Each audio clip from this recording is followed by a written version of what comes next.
از آدمایی که 2 تا شماره تلفن دارن من یک کوچولو پرهیز میکنم. من هم یه خط 22 ساله. پرمیوم اینه که انتخاب جوری باشه که مخاطب شما راحت باشه در کنار تکنولوژی. گرونه واقعیت، خیلی گرونه. خیلی جلسات مختلفی با دکتر کیمیایی داشتیم، نظرات ایشون رو گرفتیم در مدت زمان بسیار کمی.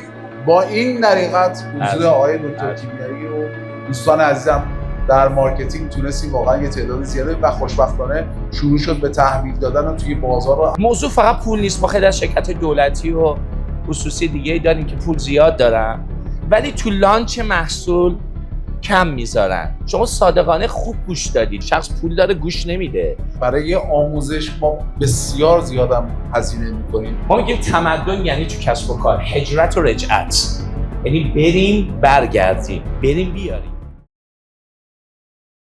آقای طاهرزاده خودتون رو معرفی کنید، چون ما از صبح درگیر کارآفرینان خوب بودیم و شما دیگه جاتون خالی بود که خدا رو شکر اومدید.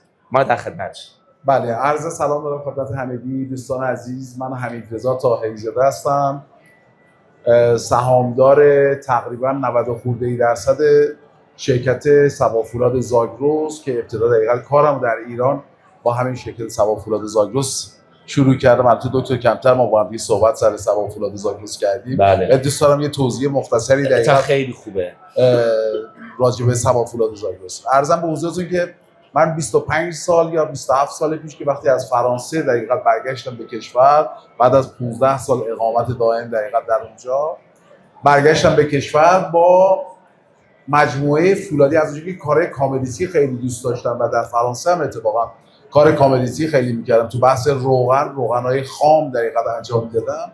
وقتی برگشتم به کشور دوست داشتم کار کامدیتی انجام بدم، شروع کردم رفتن به فولاد و در ابتدا واردات فولاد به صورت عمده. حالا 3 سال برتر دقیقاً کشور شدیم به عنوان وارد کننده برتر کشور. اون زمان خب بالاخره فولاد کمتر توی کشور تولید میشد و به این صورت امروزه نبود که الان اشباع شده. خیلی هم اضافه داریم که خوشبختانه داریم صادر میکنیم. اصلا صادر کننده نسبتا خوبی هستیم کشورمون و صادرات داریم. و اون زمان اومدیم شروع کردیم با واردات فولاد. بعد از اون دقیقاً حدود 14 سال پیش شروع کردیم به کارخونه‌ای در شهرکرد استان چهارمحال بختیاری، کارخونه فولاد شروع کردیم به ساختن و ساخت و سازش خودمون انجام دادیم. خطش رو از ایتالیایی‌ها خریدیم. ارزم به حضورتون کوره و خط و 400,000 تن انواع و اقسام مقاطع فولادی رو دقیقاً شروع کردیم به ساختن و در 14 سال پیش شروع کردیم به تولید به ثمر نشست. وقتی به ثمر نشست من وارد دقیقاً عرصه تولید که شدم، بعد از اون رفتم کاندید شدم برای نایب رئیسی برای عضو هیئت مدیره انجمن تولید کنندگان فولاد کشور که حالا در اون زمان واقعیت این بود که فولاد به صورت امروزی نبود. کل دقیقاً مجموعه فولاد به خصوص بخش خصوصی توی کشور یه چیزی هول و هوش 2 تا 3 میلیون تومان. مثلا اون زمان ذوبان اصفهان بود، گروه ملی بود، ارزم به حضورتون اینا که برند بودن در حقیقت. به قول حالا آقای دکترشون برندینگ رو دنبال میکنن، اینا ذوبان اصفهان اینا بودن. توی بحث برندینگ واقعا مجموعه ارزنده کشوری و دولتی بودن که بعدها اینا هم خیلی هاشون خصولتی دقیقاً شدن، به بخش خصوصی واگذار شد. ما هم شروع کردیم در کنار اینها به انضمامی که شدم نایب رئیس انجمن تولید کنندگان فولاد برای 12 سال. 12 ساله واقعا در اون زمان خود انجمن تولید کنندگان فولاد نه دفتری داشت نه زندگی و به لحاظ اقتصادی واقعا وضعش نابسامان بود. ورود کردیم، وضعش رو درست کردیم، بعد شروع کردیم ارزم بزرگ نمایشگاه. در اون زمان حالا نمایشگاه اتفاقا خیلی جای شیک و جالبی گرفتید. در اون زمان اصلا نمایشگاه زیاد مد نبود، یعنی کسی دنبال نمایشگاه نبود، ولی ماها غرفه‌های کامل رو از همین مجموعه ارزم بزرگ نمایشگاه میگرفتیم. بعدم بین تولید کنندگان دونه بدونه تقسیم میکردیم و اینا یواش یواش عادت شد برای اینکه از نمایشگاه استفاده بکنن. بعد مراسم اون موقع به خصوص تو بخش فولاد خیلی بخش سنتی بود و زیاد به برندینگ علاقمند نبودن و همه فکر میکردن که در اون زمان خودشون رو قایم بکنن از بازار و اونقدر در حقیقت بحث رشد و پیشرفت و قایم میکردن که هر کسی اگه پولش هم میداشت، مثلا فلان مرسدس داشت، اگه خاطرتون باشه در اون زمان بعد از ظهر مثلا یه رنوی سوار میشد میرفت که در حقیقت یه مقدار مباحث برندینگ خیلی گم و گیج بود در اون زمان. 12 سال ارزم بزرگ نایب رئیس انجمن تولید کنندگان بودم. بعد از اون دوست داشتم واقعا کار جدیدی، مجموعه جدیدی، یه نوآوری توی صنعت داشته باشم. دیدم بهترین چیزی که میتونم ورود بکنم خودروه و خودرو هم واقعیت اون زمانی که ما می‌خواستیم شروع بکنیم، یعنی 11 سال پیش که می‌خواستم شروع بکنم، یه مقدار بحث مافیای خودرو هم خب خیلی بود دیگه. هر کسی می‌خواست ورود بکنه به بحث خودرو واقعا اجازه ورود نمیدادن، مباحث دولتی داشت، بیشتر کارخانجات بعد ایران خودرو بود، سایپا بود. مثل امروز در حقیقت بخش خصوصی هنوز ورود به عرصه تولید در حقیقت خودرو نبود. ماها ورود کردیم. خوشبختانه در اون زمان با ارتباط خوبی که با مجموعه فولادی هیوندای کره جنوبی که اون زمان تحریم هم نبود شروع کردیم، تونستیم واقعا برند تجاری هیوندای رو همون زمان امضایی بکنیم برای 5 سال یا یادم نمیاد 10 سال در حقیقت خدمات پس از فروش و تولید ونهای هیوندای که همین امروز هم تو خیابون زیاد می‌بینیم و کامیونت‌های هیوندای 6 تن و 8 تن که خوشبختانه به تولید رسید و حالا دردسرای خاص خودش هم داشت که اینجا جاش نیست که دقیقاً گفتنش، ولی در یه موقعیت مناسب‌تر راجعش صحبت می‌کنیم. ولی ما شروع کردیم دقیقاً به تولید کردن با سرمایه بسیار بسیار کم این شرکت رو شروع کردیم و الان هول و هوش 400 نفر توی اون مجموعه کار می‌کنن. ماشاءالله. ما ون H350 هیوندای رو تولید می‌کنیم دکتر.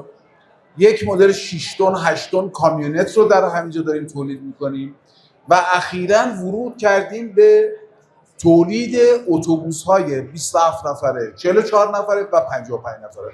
می‌دونیم که تولید اتوبوس واقعا در کشور کمه. شاید 2 تا شرکت باشن که واقعا میتونن اتوبوس تولید بکنن. یکی شرکت سروش موتور مبنا هستش و دیگری عقاب افشانی که اصلا از قدیم هم بوده و خیلی هم معروف بوده.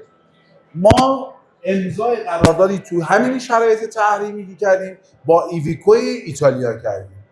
یعنی اینکه بحث واسطه‌ای که همه دارن انجام میدن، ما هم واسطه‌ای گرفتیم از امارات که بتونه دقیقاً بیاریم در امارات موتور گیربکس دیفرنسیال رو از ZF آلمان گرفتیم، از طریق باز ایویکو آوردیم در امارات، اونجا انبار کردیم. الان هم بحث تولیدش رو 1 سال و نیم شروع کردیم. فعلا فضامون بسیار کمه، شاید 170-80 تا در سال تولید میکنیم، ولی در حقیقت مجموعه جدیدی توی همون منطقه ویژه اقتصادی سلفچکان در حال احداث هست. سوله‌هاشو داریم نصب می‌کنیم، خط تولید داریم می‌ریم، میتونیم برسیم به 500-600 دستگاه اتوبوس درون شهری و برون شهری که این نوید رو به همه میدیم که احتمال داره حداقل یه بحث کوچیکی از بازار اتوبوس رو سروش موتور بتونه تامین کنه، چه درون شهری چه برون شهری. بعد از اون تصمیم گرفتیم که خب حالا یه ذره جذاب شده دیگه، بالاخره بحث خودرو یه ذره جذاب شده. گفتم خب به بحث سواری پسنجر هم در حقیقت ورود بکنیم. خودرو بله همونطور که دکتر میگن واقعا اعتیاده. گفتیم ورود بکنیم که یه مقدار بالاخره توی مباحث تجاری، خودروهای تجاری، بحث برندینگ اونقدر اهمیتی نداره که واقعا توی بحث سواری، خودروهای سواری میتونه داشته باشه و جذاب باشه. بیشتر از همه گفتیم آقا ما تو هیوندای ایویکو اینا داریم شرکت می‌کنیم، خب بده یه چیز جذابی بریم انتخاب بکنیم، یه چیز پرمیومی در حقیقت بریم انتخاب کنیم. پرمیوم هم که داریم میگیم، حالا دکتر شما استاده که من درس پس میدم، اما پرمیوم نه به لحاظ ارزان بزرگتون پول زیاد، به لحاظ پرمیوم اینه که انتخاب جوری باشه که مخاطب شما راحت باشه در کنار تکنولوژی. و این ماشین راحت در کنار، یعنی تکنولوژی خیلی پیشرفته. شما اگر نگاه کنید واقعا یک لپتاپه که فقط 4 چرخ بهش اضافه شده، ولی مثل یک وویا میمونه که مثل یک آیفون میمونه که دستور عملی نداره. خیلی راحت میتونید ازش استفاده بکنید و عین 4 عمل اصلی شما اگر 2 ساعت پشت این ماشین بشینید، 4.5 ثانیه دکتر توضیح دادن 4.5 ثانیه 0 به 100شه.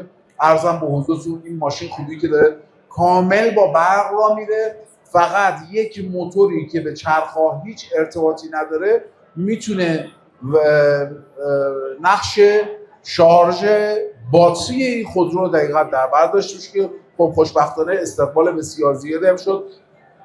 1 سال پیش 2 سال پیش قراردادامون رو امضا کردیم. فعلا هم در حال حاضر به صورت CBU فقط وویای فری رو ورود به بازارش میکنیم.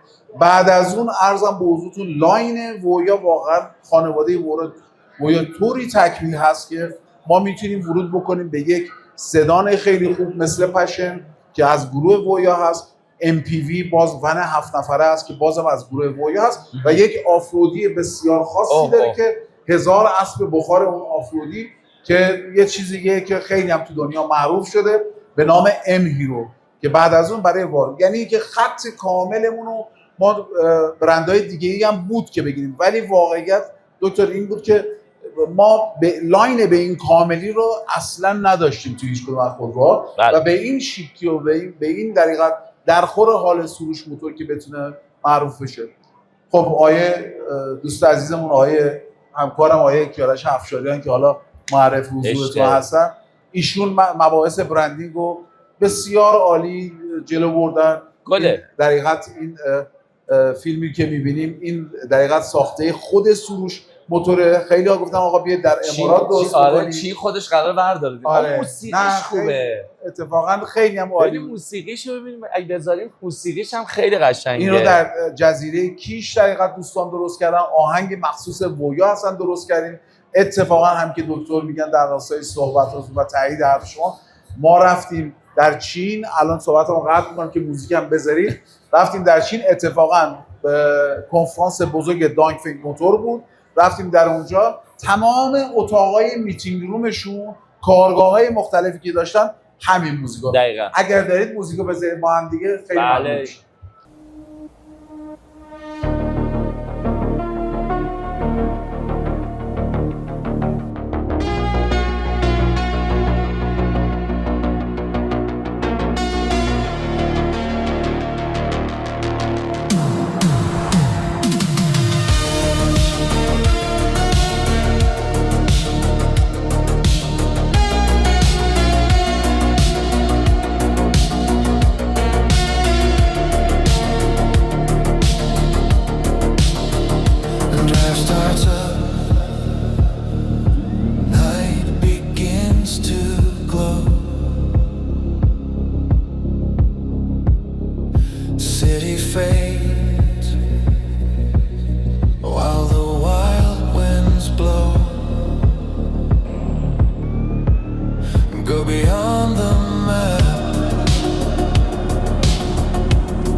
That moves with you, every turn feels born anew.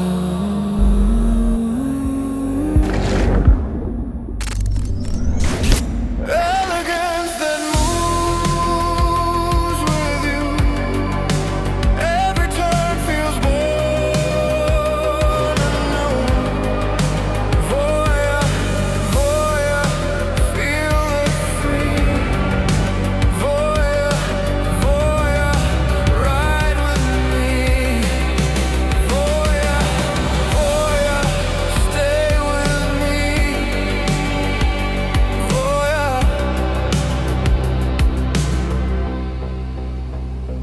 voya, set me free.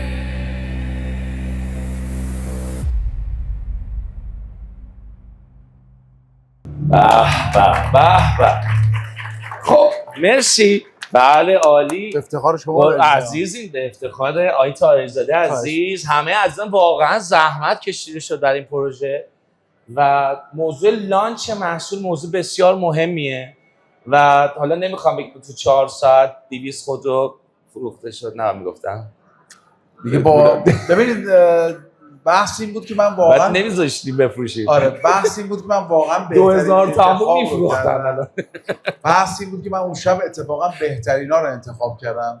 خب مدیریت برگزاری این ایونت دقیقاً با خود آقای دکتر کیمیایی بودن که دیگه واقعا اونجا حضور داشتن و بالاخره مدیریت میکردن و واقعا تیم مارکتینگ خودم که واقعا از بهترین های خودرو رو واقعا استفاده کردم، این حسن من بود واقعا و واقعا بهترین ها رو انتخاب کردم. خلاصه دکتر خیلی جلسات مختلفی با دکتر کیمیایی داشتیم، نظرات ایشون رو گرفتیم و نهایتا رسید به اونجایی که این ایونت رو داشته باشیم و بعد از اون ایونت مباحث برندینگ واقعا وقتی که از فردا ما سایتمون رو باز کردیم و در مدت بسیار بسیار کمی، شاید مثلا در حد 2 یا 3 ساعت که اصلا خودروی وویا رو کسی شاید تا اون زمان اونقدر نمیشناخت، تازه ورود کرده به کشور، در مدت زمان بسیار کمی با این طریقت 4 تا ویدیو و عرضم حضور آقای دکتر کیمیایی و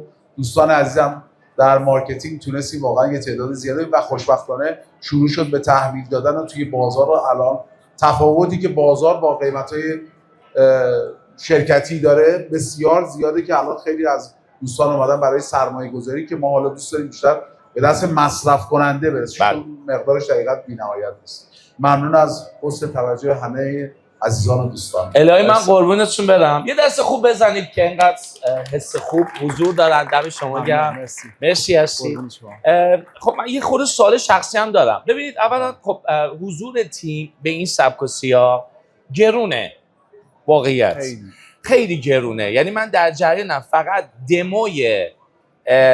دمویی که لانچ میشه روی این LED با اون عظمت 2.5 میلیارد 2.5 میلیارد فقط ستاپ بشه. حالا نباید میگفتم فقط 2.5 میلیارد ستاپ طراحی ها، نه دیگه در فضا و شرایطی که هست و بقیه موارد.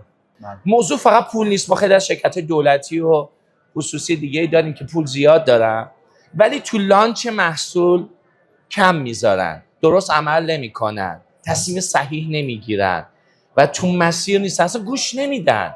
شما صادقانه خوب گوش دادی در عین اینکه یعنی گوش کنن. نه حالا شما که خیلی خوب انتقال میدید و درست هم هست تصمیماتتون، ولی یه جای خوب گوش میدید، خوب میخواین، خوبم میگیرین از طرف. ولی اگه یادتون باشه ما تو لانچ و اون فضا هیچی، ما شما رو بعد پیداتون میکردیم کجای ما داریم و این زیباست. الان شما چند نفر پرسنل درگیر هستین کل هلدینگ؟ کل هلدینگ ارزم به حضورتون به غیر از صنعت ساختمان 1200 نفر. من با ساختمان تقریبا 1600 نفر. کلا این شرایط، این تفکر و این سبک مدیریت چه اتفاقی میفته که صورت میگیره؟ نیست آخه. ببینید طرف شخص پول داره گوش نمیده یا برای آموزشش هزینه نمیکنه، برای یادگیریش هزینه نمیکنه.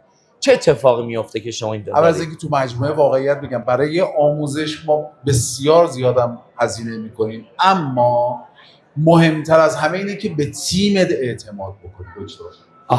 یعنی از زمانی که من خودم به شخص کسی رو بدونم، اول از این من بهترینا رو سعی میکنم بهترینا رو انتخاب بکنم، واقعیت که بعداً هزینه بیشتری ندم، ولی از زمانی که انتخاب میکنم و اعتماد میکنم دیگه تقریبا دست بازه. حالا چه تو فروش هم باشه چه مارکتینگ باشه. البته این بحث مارکتینگ بیشتر کیارش افشاریان عرضم بزرگ توی فضای خودرویی، خب بالاخره آدم پرتجربه 15-16 سال دقیقاً تجربه این کار داشت.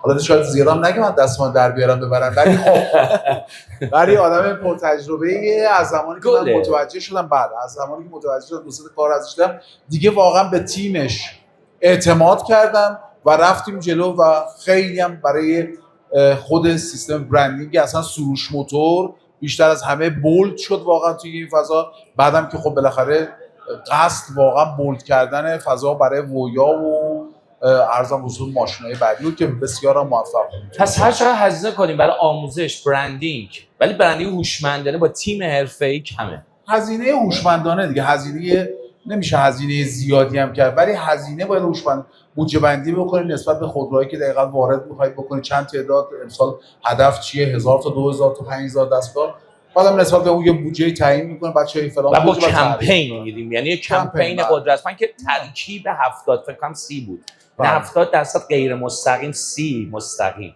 یه ترکیب این ترکیب، این خیلی ارزش. یه آخرین موضوع، شما خیلی هنرمندی در مذاکره بین الملل و مذاکرات تجاری.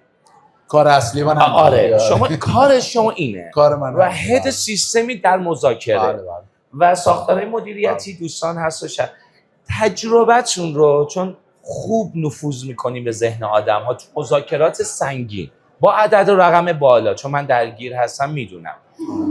راز موفقیتون در مذاکرات تجاری قدرتمند چیه؟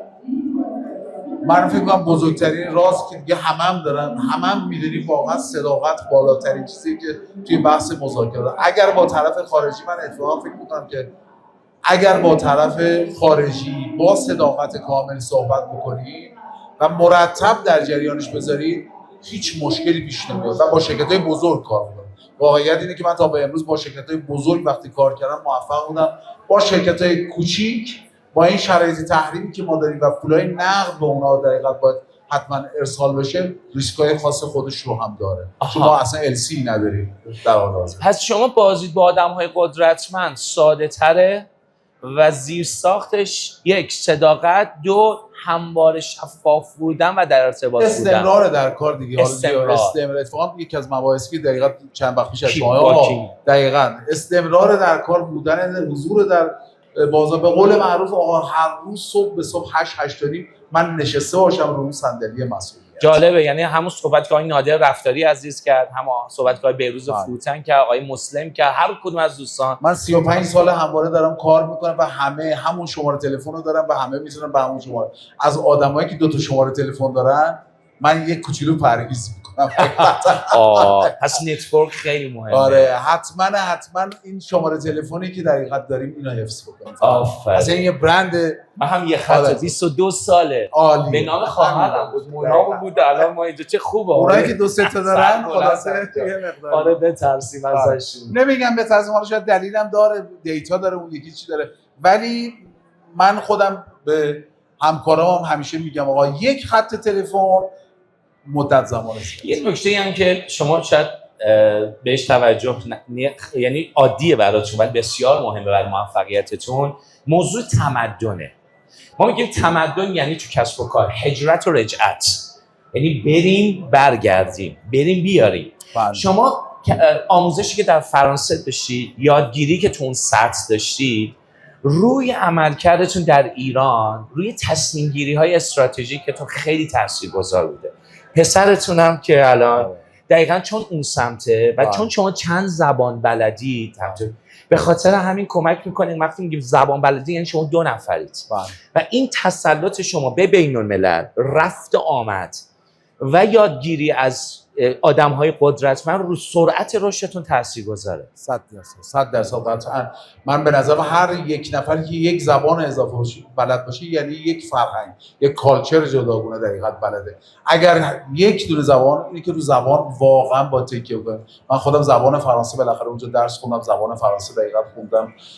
روزمره مدیر عامل بهترین شرکت روغنسازی اونجا بودم در حقیقت. البته یه سهم کوچولو هم داشتم اون موقع، کارمند اون شرکت بودم. با شرکت‌های مثل لوسیور در حقیقت عضو هیئت مدیره شرکت مدیر عامل لوسیور در حقیقت بودم. مدت زمان بسیار زیاد کارخونه روغن کشی روغن در حقیقت آفتابگردان اونجا داشتم. خب بالاخره یه زبانه برای خودش، یه کالچر متفاوت. انگلیسی باز دوباره سعی کردم انگلیسی رو بهتر بکنم، انگلیسی خوبی در حقیقت نسبتاً صحبت می‌کنم. با فارسی هم که زبان مادری، ولی بچه‌های منم عرضم بزرگتون نظر به اینکه اونجا به دنیا اومدن اصلا بالاخره یه زبان مادری فرانسه صحبت می‌کنن. خب انگلیسی هم که دیگه روزمره روز هممون فکر می‌کنم. من فکر می‌کنم که مدیر یک شرکت، کارمند یک شرکت، اصلی ترین چیزی که میتونه ورود بکنه واقعا زبان‌های خارجیه. آفرین. و این کمک میکنه که شما بتونید نگوشیشن‌های خیلی خوبی داشته باشید، صحبت‌های خیلی خوبی بکنید و طرف رو وقتی خود شما زبان اون شخص رو صحبت میکنید باعث میشه که کالچر، نحوه برخوردش و توی نگوشیشن‌ها برای شما راهی باز بکنه که احساس صمیمیت دو طرفه دقیقاً ایجاد بشه. عالی. آخرین نکته از ایونت بگم. یک نکته خیلی جالب، ما وقتی ایونت میذاریم معمولا سعی میکنیم مشتریای جدید جذب کنیم، در حالی که تو ایونت اکثر آدم‌ها مشتریهای قبلی برای حس خوبشون و بحث PR که بله. بحث بازاریابی غیر مستقیم، خبرگزاری ها بود. یعنی جالبه ما از دل مشتریان قبلی حس خوبی که به ما دارن، وقتی اون رو توسعه بدیم مشتریان سریعتری میتونیم بگیریم تا اینکه بگیم فقط مشتری جدید بیاد. بله. و جالبه تو این اتفاق صورت که فقط 50 خبرگزاری اومده بودن، 70 خبرگزاری. دعا بفرمایید ان شاء الله. تقبل الله. دعا بفرمایید. خیلی گلی. این دست خوب براشون بزنید. قربون شما، خیلی عزیز. ممنون، تشکر میکنم. مرد مرسی از وقتی بزرگ که حوزه گذاشتید. فولاد.